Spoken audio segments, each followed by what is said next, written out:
మొదటిసారి కనుక నా వీడియో చూస్తున్నట్లయితే తప్పకుండా సబ్స్క్రైబ్ చేసుకోండి. నేను ప్రతిరోజు ఎడ్యుకేషన్కి సంబంధించిన వీడియోలు అప్ టు డేట్ మీకు పోస్ట్ చేస్తూ ఉంటాను. మీకు అప్ టు డేట్ నా వీడియోస్ నోటిఫికేషన్ రూపంలో రావాలి అంటే సబ్స్క్రైబ్ చేసుకున్న తర్వాత బెల్ ఐకాన్ మీద క్లిక్ చేయవలసిందిగా కోరుచున్నాము. ఇప్పుడు మన వీడియోలోకి వెళ్ళిపోదాం. ఈరోజు వీడియోలో మనము మనబడి నాడు నేడు ఫస్ట్ ఫేజ్లో సెలెక్ట్ అయ్యి పనులన్నీ పూర్తి చేసినటువంటి పాఠశాలలకు సంబంధించినటువంటి ఒక ఆప్షను ఎస్టీఎంఎస్ యాప్లో ఇవ్వడం జరిగింది. అదేంటంటే స్కూల్ మెయింటెనెన్స్ ఫండ్. దీని గురించి పూర్తి వివరాలు చూద్దాం. ఫస్ట్ ఎస్టీఎంఎస్ యాప్ డౌన్లోడ్ చేసుకున్న తర్వాత, ఇది కొత్త వర్షను, ఇది డౌన్లోడ్ చేసుకున్న తర్వాత మన పాఠశాలకు సంబంధించినటువంటి యూజర్ ఐడి పాస్వర్డ్తో ఓపెన్ చేస్తే మనకి ఇక్కడ చూడండి ఈ విధంగా సెలెక్ట్ ద ఫేస్ అని వస్తుంది. ఇక్కడ ఉండేది కేవలం ఫేస్ 1 మాత్రమే ఉంది. ఫేస్ 1 యారో మార్క్ మీద క్లిక్ ఇచ్చినట్లయితే మనకు కొన్ని ఆప్షన్స్ వస్తాయి. ఈ ఆప్షన్స్లో లాస్ట్కి వచ్చేసరికి ఇక్కడ చూడండి స్కూల్ మెయింటెనెన్స్ ఫండ్ అనే ఒక ఆప్షన్ వస్తుంది.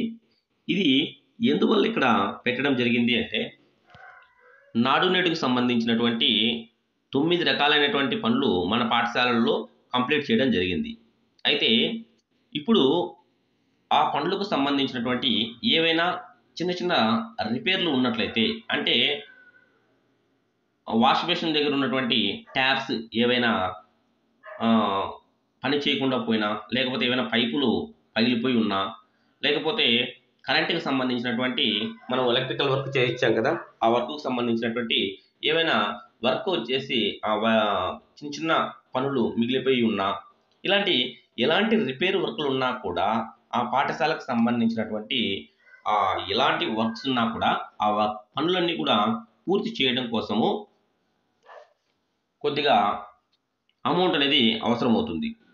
ఆ అమౌంట్ వచ్చేసి మనకు ఎంత అమౌంట్ అవసరం అవుతుంది, ఏ పనికి ఎంత అమౌంట్ అవసరం అవుతుందో ఎస్టిమేషన్ వేసి మనము గవర్నమెంట్కి పంపించినట్లయితే వాళ్ళు మనకు అమౌంట్ వేయడం జరుగుతుంది. ఆ అమౌంట్ ద్వారా మన పాఠశాలకు అవసరమైనటువంటి చిన్న చిన్న పనులు మనము పూర్తి చేసుకోవచ్చు.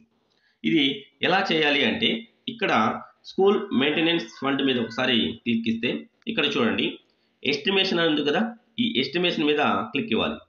ఎస్టిమేషన్ మీద క్లిక్ ఇచ్చే మనకి ఇక్కడ చూడండి ఈ విధంగా వస్తుంది. ఇక్కడ ఏంటంటే మనం ఫస్ట్ ఎక్కడెక్కడ ప్రాబ్లం ఉందో ఒకసారి నీట్గా చూసుకోవాలి. ఇక్కడ ఇచ్చినటువంటి ఈ ఆప్షన్స్ అన్నిటినీ ఫిల్ చేయాలి. అంటే ఇక్కడ ఏమేమి ఇచ్చాయంటే wall repairs, construction and plastering, square metres. ఇక్కడ ఏంటంటే వాల్ రిపేర్స్ ఏమైనా ఉన్నాయా, గోడలు ఏమైనా ప్రాబ్లమ్స్ ఉన్నాయి అంటే ప్లాస్టింగ్ సంబంధించి కానీ, లేదా కన్స్ట్రక్షన్ చిన్న కొద్దిగా పెద్ద గోడలు కాకుండా చిన్న కొద్దిగా గోడలు ఎక్కడైనా కన్స్ట్రక్షన్ చేయాల్సింటే ఏమైనా ఉన్నాయా, ఉంటే ఎన్ని స్క్వేర్ మీటర్స్ ఇక్కడ మనకు అవసరం అవుతుంది, దాని అమౌంట్ ఎంత అవుతుంది. సరే, దీనికి సంబంధించి మనకు ఎలాంటి వివరము తెలియలేదనుకో, అంటే ఈ అమౌంట్ ఎంత అవుతుందో దానికి ఎస్టిమేషన్ కాస్ట్ ఎలా చేస్తామంటే మన గ్రామంలో ఉన్నటువంటి ఇంజనీరింగ్ ఎస్టేట్ను పిలిపించి అక్కడ మనం ఫస్ట్ ఒక ఎస్టిమేషన్ వేసి దీన్ని ఫిల్ చేయాల్సి ఉంటుంది. అలాగే ఫ్లోరింగ్ రిపేర్స్, అలాగే హ్యాండ్ వాషింగ్కి సంబంధించినటువంటి రిప్లేస్మెంట్ ఆఫ్ ట్యాప్స్, ఏమైనా ట్యాప్స్ ఏమైనా డ్యామేజ్ అయ్యి ఉంటే ఎన్ని ట్యాప్స్ డ్యామేజ్ అయినాయి, ఒక్కొక్క దాని అమౌంట్ ఎంత అవుతుంది. అలాగే replacement of grating of outlet for hand wash stations. ఇక్కడ హ్యాండ్ వాష్ స్టేషన్ దగ్గర ఉన్నటువంటి ఏవైనా కొన్ని ఇక్కడ చూడండి replacement of grating of outlet pipes, ఇలాంటివి ఏమైనా కూడా అవుట్లెట్స్ పైప్స్ ఏమైనా సరే చిన్న రిపేర్లు రిప్లేస్ చేసుకోవాలన్నా, రిపేర్ చేయాలన్నా ఇలాంటి వాటికి మనము ఇక్కడ ఉపయోగించుకోవాలి. ఇంకోటి ఏంటంటే మనము సిపిఎంకు సంబంధించినటువంటి మెటీరియల్ రిపేర్కి ఇక్కడ వాడకూడదు. ఎందుకంటే వాటికి ఆల్రెడీ మనకు ఆప్షన్ ఇవ్వడం జరిగింది. అంటే సెంట్రల్ ప్రొక్యూర్డ్ మెటీరియల్ ఏదైనా ప్రాబ్లం ఉన్నట్లయితే, అంటే డెస్కులు కానీ, లేకపోతే అల్మరా కానీ, లేకపోతే పెయింటింగ్ ఊడిపోవడం పెయింటింగ్స్ కానీ, లేకపోతే శానిటరీ వేర్ కానీ, అంటే సెంట్రల్ ప్రొక్యూర్డ్కి సంబంధించినటువంటి గవర్నమెంట్ వాళ్ళు సప్లై చేసినటువంటి ఏ మెటీరియల్ ప్రాబ్లం ఉన్నా కూడా వాటిని రిపేర్ చేయడానికి మాత్రం కాదు ఇది. ఇవి ఇక్కడ ఉన్నటువంటి వాటిని మాత్రమే మనము చేయవలసి ఉంటుందన్నమాట. అలాగే construction of cast in situ water tank in a place damaged PVC tanks, అలాగే ఆర్సీసీ ట్యాంక్ లీకేజెస్, తర్వాత electrical motor repairs, septic tank repairs, doors and ventilators repairs, అలాగే replacement of damaged door and ventilators, ఇవన్నీ కూడా చూడండి. ప్రతిదీ కూడా మీరు ఒకసారి అన్నీ రాసుకోవాల్సిందే. అక్కడ అన్నీ బాగున్నాయంటే ఏం పెట్టాల్సిన అవసరం ఉండదు. ఏవైతే ప్రాబ్లమ్స్ ఉంటాయో అవి మాత్రం పెడితే సరిపోతుంది. అలాగే రూఫ్ స్లాబ్ రిపేర్స్ ఏమైనా ఉంటే వాటికి, అలాగే వాటర్ క్లోజర్స్, అలాగే హ్యాండ్ వాష్ స్టేషను, అలాగే wash basins, kitchen, dining area, అలాగే గార్డెన్ ఏరియా రిప్లేస్మెంట్స్ ఏమైనా తీసుకున్నట్లయితే పైప్ లైన్ రిప్లేస్మెంట్ కానీ, అలాగే ఫ్లష్ ట్యాంక్ కానీ, PVC tank with cast in situ RCC tank, అలాగే వాల్వ్స్, శానిటరీ పైప్స్, అలాగే commode, wash basin, urinal bowl, అలాగే ట్రాప్స్ ఇన్ టాయిలెట్స్, అలాగే సెప్టిక్ ట్యాంకు, అలాగే ఓవర్ హెడ్ ట్యాంకు, తర్వాత ఇన్స్పెక్షన్ ఛాంబర్, తర్వాత మ్యాన్ హోల్స్, సంపు, ఇవన్నీ ఇంకా అదర్స్ ఏమైనా ఉన్నట్లయితే మళ్ళీ ఇచ్చిన అదర్స్ మీద క్లిక్ ఇచ్చేసినట్లయితే ఇంకా వస్తాయి.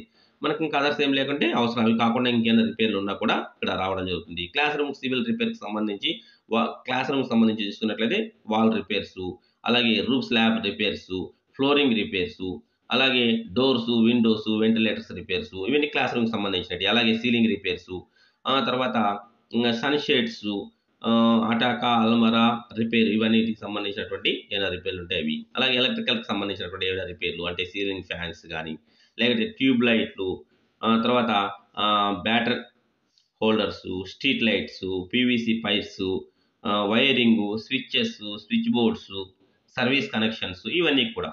ఇవి కాకుండా ఇంకేమైనా ఉంటే మళ్ళీ అదర్స్. అలాగే పెయింటింగ్కి సంబంధించినటువంటివి తీసుకున్నట్లయితే class room painting, internal external square మీటర్లు ఎంత అవసరం అవుతుంది. అలాగే టాయిలెట్స్ పెయింటింగ్, టాయిలెట్లో ఏదైనా పెండింగ్ మిగిలిపోయింటే అది. అలాగే kitchen shed, compound walls, doors, windows, ventilators. ఇక్కడ ఏంటంటే పెయింటింగ్ సంబంధించిన ఇచ్చినారు కదా, అక్కడ సిపిఎంలో కూడా పెయింటింగ్ వాళ్ళే ఇచ్చారు కదా అని మనకు డౌట్ రావచ్చు. అట్లేంటంటే ఆల్రెడీ వాళ్ళు పెయింట్ వేసేసి ఆ పెయింట్ సరిగ్గా ఉండకుండా ఉన్నట్లయితే వాళ్ళకు ఇన్ని సంవత్సరాలు వారంటీ అనేది ఉందన్నమాట. అంతలోపల ఏదైనా అయితే కనుక వాళ్ళే మనకు వచ్చి వేయి చేసిపోతారు పెయింట్. ఇక్కడ ఏంటంటే మనకు పెయింట్ పూర్తిగా వేయకుండా ఇక్కడ పెండింగ్ ఉన్నట్లయితే కొద్దిగా పెయింట్ తెచ్చి వేసుకోవడానికి మాత్రమే ఇక్కడ మనకు ఇది ఉపయోగపడుతుంది. అక్కడ ఆల్రెడీ వేసిన సిపిఎంలో ఎక్కడంటే సిపిఎం సంబంధించిన గ్రీవెన్స్లో మనం ఎలాంటివి పెడుతున్నామంటే వాళ్ళు వేసినటువంటి ఆ పెయింట్ అక్కడ మళ్ళీ ఊడి రావడము ఆ విధంగా జరుగుతూ ఉంటే మనం అక్కడ గ్రీవెన్స్లో పెట్టడం జరుగుతుంది. ఓకే, నెక్స్ట్ డ్రింకింగ్ వాటర్కి సంబంధించి తీసుకున్నట్లయితే బ్యాటరీ రిపేర్లు ఏమైనా ఉంటాయి, battery repair, pump set repair, water pipe connection repair, తర్వాత RO plant repair including filters replacement, ఇలాంటివన్నీ కూడా ఇక్కడ డ్రింకింగ్ వాటర్కి సంబంధించినటువంటి. అలాగే గేట్ రిపేర్ ఏమైనా ఉంటాయంటే గేట్ రిపేర్స్ ఏమైనా ఉన్నట్లయితే పెట్టచ్చు. అలాగే కాంపౌండ్ వాల్ రిపేర్ ఏమన్నా ఉన్నట్లయితే అక్కడ కూడా మనము ఇక్కడ ఎంటర్ చేయొచ్చు. అలాగే removing of light, jungle cleaning charges, ఇక్కడ ఈ అన్యూజ్డ్ స్పేస్ క్లీనింగ్కి సంబంధించినటువంటి ఏమైనా ఇక్కడ ఉన్నట్లయితే మనము దానికి ఎంత అమౌంట్ ఖర్చు అవుతుందో ఇక్కడ చూపించవచ్చు. టీవీ అండ్ ప్రొజెక్టర్, టీవీకి ప్రొజెక్టర్కి సంబంధించినటువంటి ఏమైనా ప్రాబ్లమ్స్ ఉన్నట్లయితే ఇక్కడ ఎంటర్ చేయొచ్చు. అలాగే పవర్ బిల్లు, ఆ తర్వాత maintenance of play ground and courts, వీటిని మెయింటైన్ చేయడానికి ఏదైనా అవసరం అయితే ఆ అమౌంట్ కూడా వేయచ్చు. అయితే మనకు ఒక్కసారి ఈ అమౌంట్ అంతా వేసిన తర్వాత దీన్ని సబ్మిట్ కొట్టేస్తాం. సబ్మిట్ కొట్టేస్తే మనకు ఒక పీడిఎఫ్ ఫామ్ అనేది ఒకటి జనరేట్ అవుతుంది. ఆ జనరేట్ అయినటువంటి దాన్ని ప్రింట్ తీసుకోవాలి. ప్రింట్ తీసుకున్న తర్వాత అక్కడ ఏం చేయాలంటే ఆ పాఠశాల యొక్క హెడ్ మాస్టర్ గారు, అలాగే స్కూల్ చైర్మన్ గారు, అలాగే పీసీ సభ్యులందరూ సంతకాలు చేసి, ఆ తర్వాత ఇంజనీరింగ్ అసిస్టెంట్ అందరూ కూడా దాని సంతకాలు చేయవలసి ఉంటుంది. చేసిన తర్వాత దాన్ని ఏం చేయాలంటే ఇక్కడ చూడండి, ఇక్కడ చేసిన తర్వాత అప్లోడ్, మళ్ళీ బ్యాక్ వచ్చేసినట్లయితే అప్లోడ్ సైన్డ్ కాపీ అని ఉంది కదా, దీని మీద మనం క్లిక్ ఇచ్చినట్లయితే ఇక్కడ మనం దీన్ని ఆ కాపీని అప్లోడ్ చేయవలసి ఉంటుంది. ఇక్కడ చూడండి బ్రౌజ్ సైన్డ్ కాపీ ఉంది, దాని మీద క్లిక్ ఇచ్చినట్లయితే మనకి ఇక్కడ మనం చేయలేదు కాబట్టి ఇది ఈ విధంగా ఓపెన్ కావడం లేదు. అక్కడ మనకు డౌన్లోడ్, మనకు అప్లోడ్ ఫస్ట్ డేటా అంతా కూడా సెలెక్ట్ ఆ డేటా అంతా సబ్మిట్ చేసినట్లయితే మనకు అక్కడ పీడిఎఫ్ రూపంలో వస్తుంది. ఆ తర్వాత మనము ఇక్కడ అప్లోడ్ చేయవలసి ఉంటుంది. ఇక్కడ మనం ఎప్పుడైతే అప్లోడ్ చేస్తామో స్కూల్ లెవెల్లో అప్లోడ్ చేసిన వెంటనే అది మండల ఏఈ గారి లాగిన్లోకి వెళ్తుంది. అప్పుడు ఆ మండల ఏఈ గారు మొత్తం టోటల్ మీరు ఎస్టిమేట్ చేసినటువంటి అమౌంట్ అంతా చెక్ చేస్తారు.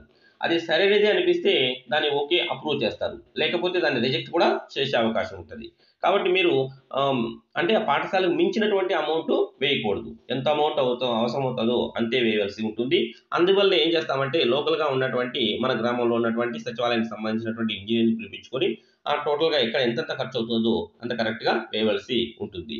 అక్కడ ఆ పాఠశాల యొక్క స్ట్రెంత్ను బట్టి ఆల్రెడీ అమౌంట్ ఈ పాఠశాలకి ఇంత అనేది ఆల్రెడీ వాళ్ళు ఎస్టిమేషన్ వేసేసి ఉంటారు. అంటే ఒక 15,000 కానీ లేకపోతే 20,000 స్ట్రెంత్ను బట్టి 20,000 40,000 ఆ విధంగా అమౌంట్ ఆల్రెడీ ఎస్టిమేషన్లో ఉంటుంది. మనకు అక్కడ ఉన్నటువంటి రిపేర్లను బట్టి కొద్దిగా అమౌంట్ చూసుకొని జాగ్రత్తగా కరెక్ట్ అమౌంట్ అక్కడ వేయవలసి ఉంటుంది.